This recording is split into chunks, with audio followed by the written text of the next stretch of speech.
What if success isn't just about the money?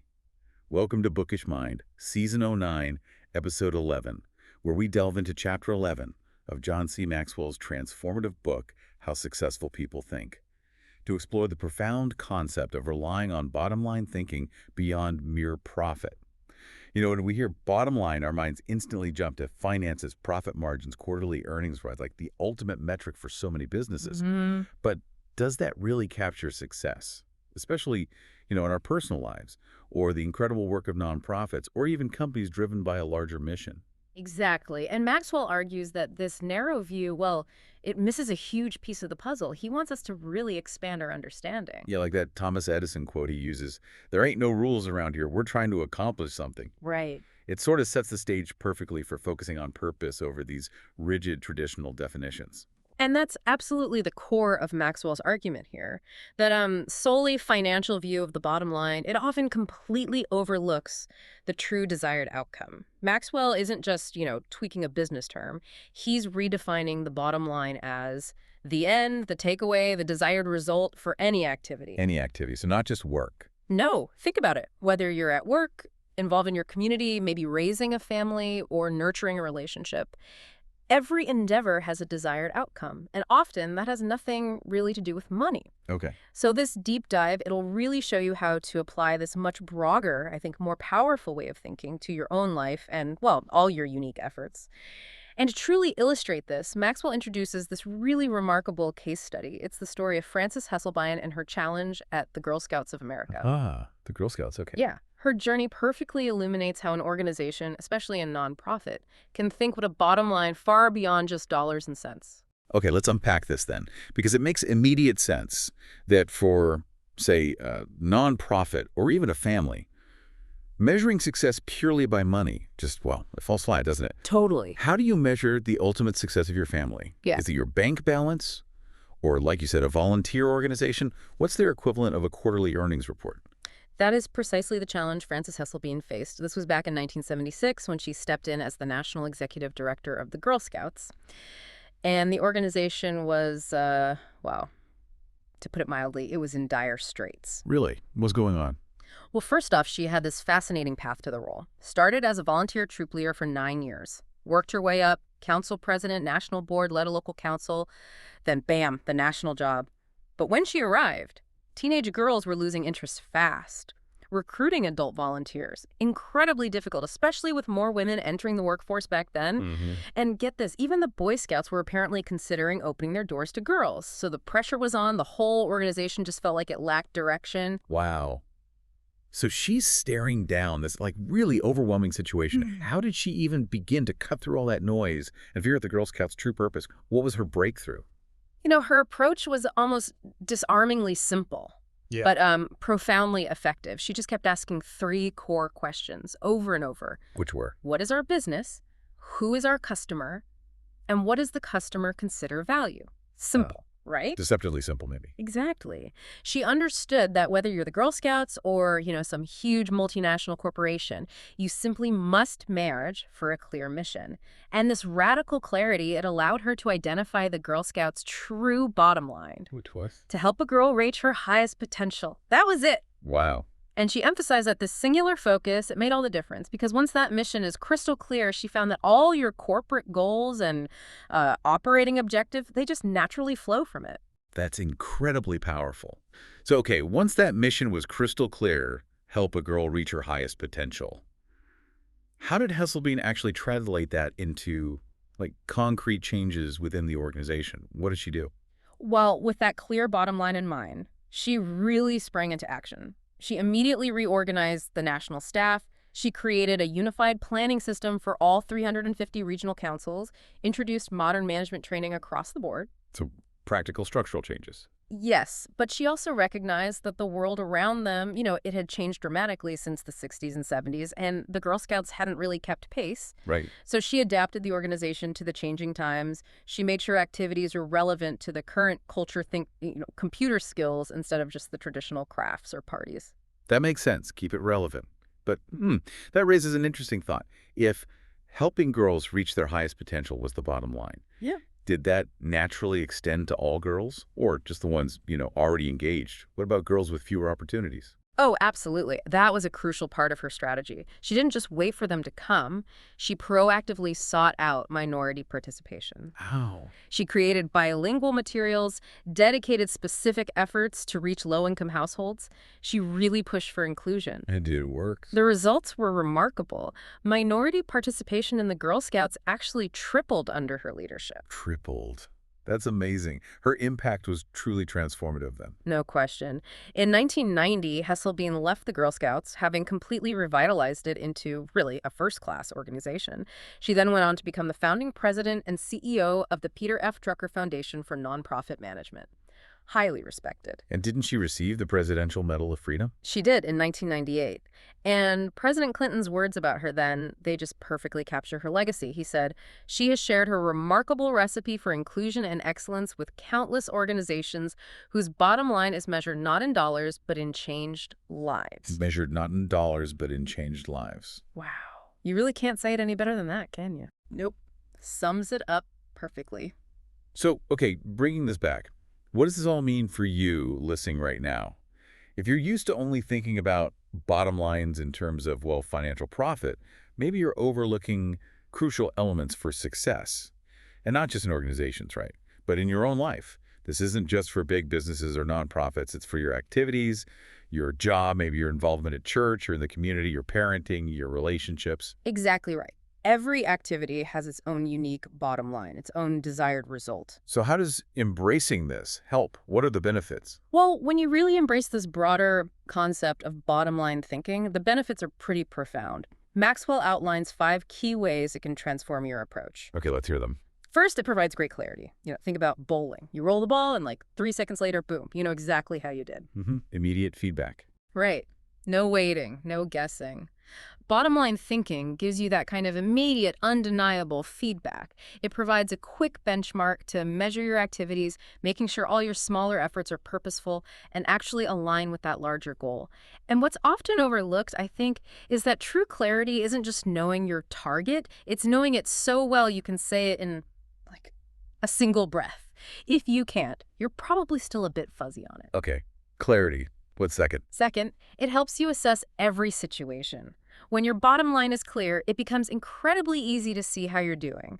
Look at Frances Hesselbein again. She measured everything against helping a girl reach her highest potential. Everything from the organization's management structure, which she actually changed from a hierarchy to more of a hub. A hub, what does that mean? Moving from a traditional top-down structure to something more interconnected, more collaborative, a network, really. Got it. Right down to deciding what badges girls could earn. She rethought everything based on that bottom line. There truly is no better measurement tool. Makes sense. Assess everything against the goal. Third, it helps you make the best decisions. Decisions just become significantly easier when your bottom line is clearly defined. Remember when the Girl Scouts were struggling back in the 70s? Outside groups apparently tried to push them towards different agendas, like becoming women's rights activists or doing door-to-door canvassing. Right. Distractions. Exactly. But because Hesselbein had defined their core purpose, their bottom line, it was easy for the Girl Scouts to say no. They knew what they were about and could pursue their goals with unwavering focus. Stay the course. Okay. Number 4. Fourth, it generates high morale. I mean, nothing boosts morale like winning, right? Yeah. When you know the target and you actually go after it, you greatly increase your odds of success. Think about sports teams that win championships or company divisions that smash their goals or volunteers who achieve their mission. They're excited, they're exhilarated, and you can only really hit that target consistently if you know what it is in the first place. Yeah, that energy is contagious. Okay, and the last one, number 5. Finally, number 5. It ensures your future. It's almost like bottom line thinking is your personal GPS. Without a clear destination, you're just driving in circles, burning fuel without getting anywhere important. The ultimate inefficiency killer. Totally. Frances Hesselbein demonstrated this perfectly by completely turning the Girl Scouts around. And if you look at any successful, lasting organization, any single one, you'll find leaders who know their bottom line. They absolutely know it. And they align all their decisions, resources, hiring, structure, everything to achieve that singular objective. Okay, it's easy to see the immense value in this. I mean, who wouldn't want more clarity, better decisions, higher morale? Most people would agree, yeah, bottom line thinking has a high return. But becoming a true bottom-line thinker, applying this consistently in your own life, that feels like the challenging part. It can be. What I find fascinating here is how often we intellectually get these steps, but the real challenge often seems to be in that very first step, identifying the real bottom line, stripping away all those wants and, maybe political pressures or emotions. That alone can feel like a huge hurdle. It definitely can be. But thankfully, Maxwell gives us a pretty clear path. He breaks it down into 5 actionable steps to help us actually do it. Okay, good. Let's walk through those. How do we become bottom-line thinkers? All right, step 1. Identify the real bottom line. This is absolutely crucial. Number 1 for a reason. It's about knowing what you're really truly after. It could be a grand, big picture vision for, say, an organization, or it could be as focused as what you want to accomplish on one specific project this week. But it needs to be specific. Exactly. The key is specificity. If your goal is something vague, like just success, you'll have an incredibly difficult time harnessing bottom line thinking. You need to, as Maxwell says, set aside your wants and get to the true essence of the goal. Strip away the emotions, the politics, anything that might cloud your judgment. Ask yourself, what am I truly compelled to achieve here? What must occur? What is the non-negotiable result? That is the real bottom line. Okay, identify the real, specific, non-negotiable goal. What's step 2? Step 2, make the bottom line the point. This sounds obvious, but sometimes a company's stated mission and its real, actual bottom line, they don't align. How so? Well, purpose and profits, for example, can compete. Maxwell quotes George W. Merck of the pharmaceutical company. Merck said, "We try never to forget that medicine is for the people. It is not for the profits. The profits follow, and if we have remembered that, they have never failed to appear." That's a great quote. Medicine for the people, profits follow. Right. But imagine if profit became the real bottom line for Merck. And helping people was just a means to that profit. The company would suffer, its attention would be divided, it wouldn't help people as well as it could, and probably wouldn't make as much profit as it desired either. The bottom line has to be the driving force, not just, a happy byproduct. That quote from Merck is powerful, but I can see the inherent tension there, especially for a for-profit company. How do you genuinely ensure helping people remains the point?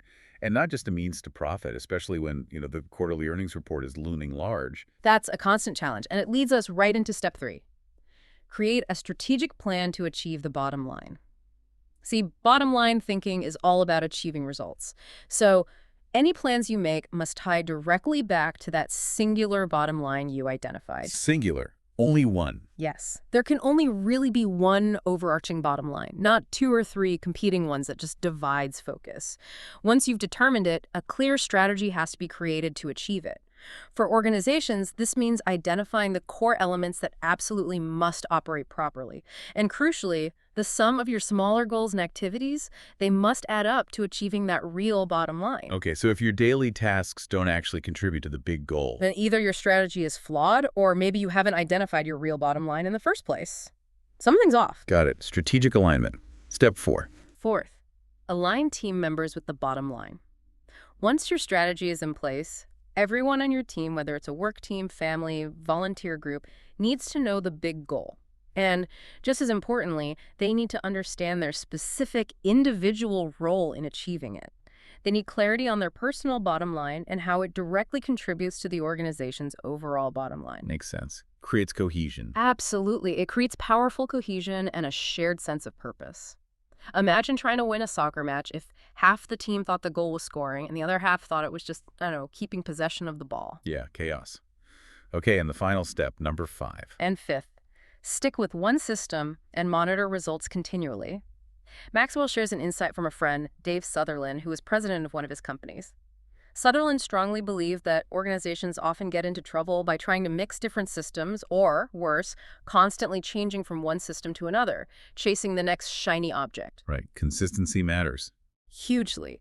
Bottom line thinking cannot be a one-time event or something you check in on quarterly. It has to be built into your system of working, relating, achieving. It must become, as Maxwell puts it, a way of life. You can't just check in on the desired result every now and then. That sends conflicting messages. Dave Sutherland himself apparently practiced this every single day. He'd even call members of his field team nightly to ask the bottom line question they expected to hear. Wow, nightly. Yeah, continually keeping his eye on the company's bottom line by monitoring it constantly for every core area. It was ingrained. Okay, those 5 steps are clear. Identify the real bottom line, make it the point, create a strategic plan, align the team, and stick with the system, monitoring continually. Gotcha. So, wrapping this up, what does all this mean for us personally? It feels like the core message is, regardless of your specific bottom line, whether it's for your career, your family, a personal project, good thinking, specifically this kind of focused bottom line thinking can profoundly improve it. It really turns your ideas into tangible results, helps you reap the full potential of your thinking, which leads perfectly to Maxwell's thinking question for this chapter, doesn't it? It does. And I'd like to ask you, the listener, directly. Am I staying focused on the bottom line so that I can gain the maximum return and reap the full potential of my thinking? Really sit with that one. That's such a crucial question. And Maxwell, true to form, he doesn't just leave us with the practical steps for this specific type of thinking. He ends the book and touches on it here with this powerful overarching principle. It sort of ties all the effective thinking concepts together. It really demonstrates why cultivating powerful thought, like bottom line thinking, is just so crucial for your entire life journey. He presents it almost like a chain reaction, step by step. Oh, interesting. How does that work? Well, first he says, everything begins with a thought. He quotes Ralph Waldo Emerson. Life consists of what a man is thinking about all day. Your entire reality, your experiences, your creations, they all flow first from your thoughts. Okay, starts with a thought. Second, what we think determines who we are, and who we are determines what we do. He uses John Locke here. The actions of men are the best interpreters of their thoughts. Our actions are basically just reflections of our internal world, right? Our beliefs, our intentions. Thoughts shape identity. Identity shapes action. Got it. Third, our thoughts determine our destiny, and our destiny determines our legacy. James Allen put it beautifully. You are today where your thoughts have brought you. You will be tomorrow where your thoughts take you. It's this direct, undeniable line from your mind straight to your future. Wow. Thoughts, destiny, legacy. That's powerful. It is. Fourth, people who truly go to the top, who achieve extraordinary things, they simply think differently than others. William Arthur Ward said, nothing limits achievement like small thinking. Nothing expands possibilities like unleashed thinking. It's the scope, the quality of your thoughts that really sets the boundaries for your success. Unleashed thinking. I like that. Okay, and the last part of this chain. And finally, maybe most importantly, we can change the way we think. This isn't fixed, he quotes Paul the Apostle. Whatever things are true, noble, just, pure, lovely, are of good report. If there is any virtue and if there is anything praiseworthy, think on these things. This isn't just an observation, you see. It's an incredibly empowering invitation. It's telling you you can intentionally cultivate and direct your thoughts. You have agency here. That's a profoundly powerful and really practical takeaway for all of us, isn't it? It truly makes you pause and consider how many of our own daily efforts are genuinely aligned with what we actually want to achieve versus just, spinning our wheels on tasks that don't really serve our true bottom line. It's easy to get caught up. So as you go about your day, your week, your life, I really encourage you to consider your own bottom lines in different areas. What's the real desired result for your career, for your relationships, your health, your community involvement? And then ask, how might applying this focused, purposeful bottom line thinking transform not just your results, but ultimately your future? This is a truly powerful concept for anyone looking for clarity and real impact. Thank you so much for joining us for this deep dive.